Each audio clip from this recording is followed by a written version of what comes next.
Siguradong mapapangiti ka kapag kumain ng panghimagas. So good. May bonus pang kilig dahil sa kita. Kaya maging mga artista at influencers, nagyas na sa mga panghimagas na negosyo. Pero hindi naman kailangan maging celebrity para sumakses sa dessert business.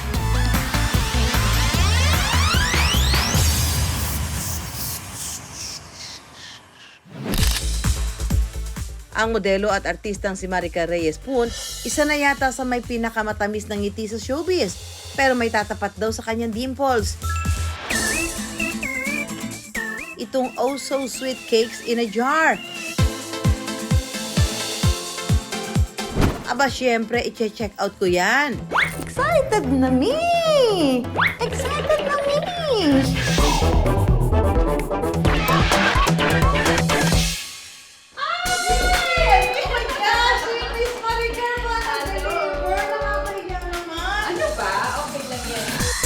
Alam niyo bang kapag nag-order ng cake sa kanila, may chance ang si Maricar mismo ang magdi-deliver sa inyo. It's nice din to meet the customers face-to-face. Okay, Para personally. Kasi parang yung values din ng company namin is we want to make people feel special. Medyo random din yung selection Yeah, ng oo. pag-deliver para fair sa lahat. Mabibili ang cake in a jar ni Maricar mula 315 pesos hanggang 805 pesos. Tatamis ba ang ngiti ko kapag natikman ko ang cakes na to? Dito tayo sa kanilang OG, ang classic dark chocolate na inabot daw sila ng 8 months para i-develop. Ang sarap. Hindi ako mahilig sa chocolate, but ang sarap ng chocolate. Gosh, this is so good. So good, you'll speak English. Because it's a premium. Oo. Umaabot sa 6 digits kada buwan ang kinikita ng degarapon na cakes na ito. How's your business doing? Happy kami. It can grow pa. Siyempre, lagi natin gusto mag-grow pa. Pero so far, satisfied kami. Meron kaming mga business mentors na lagi kaming kinakalma na sinasabi na parang wag ka masyadong atat na mag-expand na mabilis. Kasi dapat yung pundasyon mo maayos.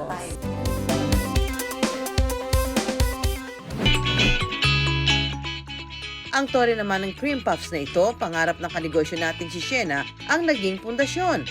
Nagsimula po kami noong 2021. Sa kagustuhan ko pong mag-provide for my family. Since may cream puff na kami, why not gawin namin din siyang cream puff tower. Then when I posted it, sunod-sunod naman yung inquiries. Sobrang dami talagang order din. Hindi lang ang panlabas na itsura ng mga tore na ito ang slay dahil bawat isa nito may sorpresang palaman pa sa loob. Ito ang cream puffs, mga kanegosyo. Yan. Press, stop, swirl. Press, stop, swirl. Ba't tumataas sa akin?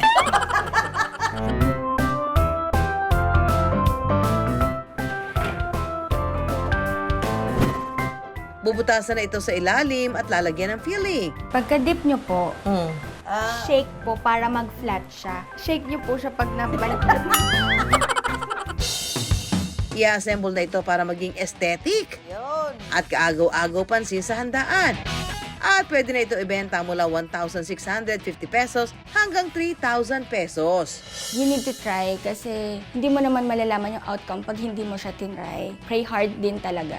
In a month, ang sales namin is 6 digits. Pero kapag Mother's Day, Father's Day, Valentine's, Christmas and New Year, umaabot ng 6 digits a day. Ang tamis ng tagumpay pwede magsimula sa iyong simpleng kusina. Ganyan din ang kwento ng kanegosyo natin na si Ja. Ang kanya namang sweet idea, itong nauusong burnt Basque cheesecake na nakalagay sa cups. Nagmula ang konsepto nito mula sa Basque Country sa Espanya. Sa sarap nito, sumikat ito sa buong mundo. Katulad din ito ng typical na cheesecake pero tostado ang gilid at ibabaw nito. Mas maliit lang siya para mauubos mo na kasi siya ng isang upuan eh. Hindi mo na siya kailangan ilagay sa ref. If you're eating with your family, pwede kayo mag-share since isang box ay may 6 na cups. Sa dali nitong iluto, kayang-kaya raw itong gawin sa bahay.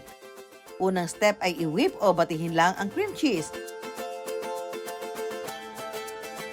Saka isunod ang mga itlog. Yan, so 3 eggs. Mix again. Yan. Ganda na. Kapag nahalo ng mabuti, ibuhos na ang heavy cream. Timplahan ito ng vanilla. Ilagay na rin ang cornstarch sa mixing bowl at pwede na isalin ang mixture sa mga cup. Nag-iiwan po ako ng maliit na space kasi ang burnt basque cheesecake po ay nag-rise kapag binibake.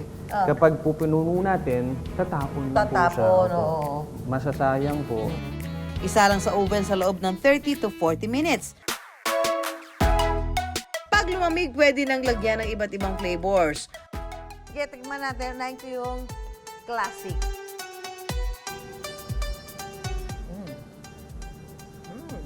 Pasado ba, ma'am? Sarap. Ang sarap nung yung texture.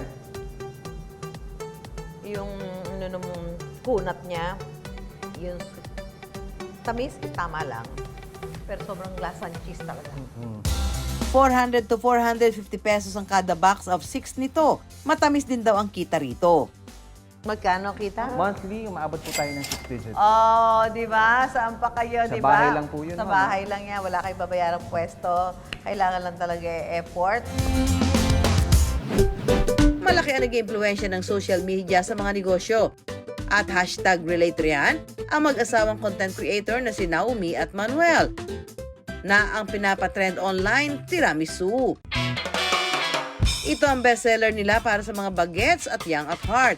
Tiramisu na may kasama ng mga inumin. Ito naman yung para sa mga mga on the go, yung nagmamadali. Gusto nyo uminom ng kape, at the same time gusto nyo ng cake? O ba, 2-in-1. Ayan na. Naku naman, tikman na natin. Ay, ang sarap. Tapos kakainin ko to. Opo, ganun yung concept niya. Inom, tapos kain. Ang cute naman Kasi ito. masarap sabay sa coffee talaga yung tiramisu. Ay, oo nga. May iba't ibang tiramisu flavor sa kanilang cafe sa Marikina City. Pero mas mabenta raw ang tiramisu sa street food market sa Sampaloc, Manila. Normally, pagbaba ni Mrs. doon, dala-dala yung mga tiramisu, dumog kaagad tao.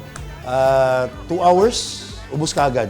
So ngayon, ang problema namin, how to produce more. Kasi si Mrs. lang talaga yung gumagawa nun. So ngayon, kumuha na siya ng mga assistants para tumulong sa kanya para mas marami na yung ma-produce. Para matapatan ng demand, nagpagawa na rin sila ng komisari.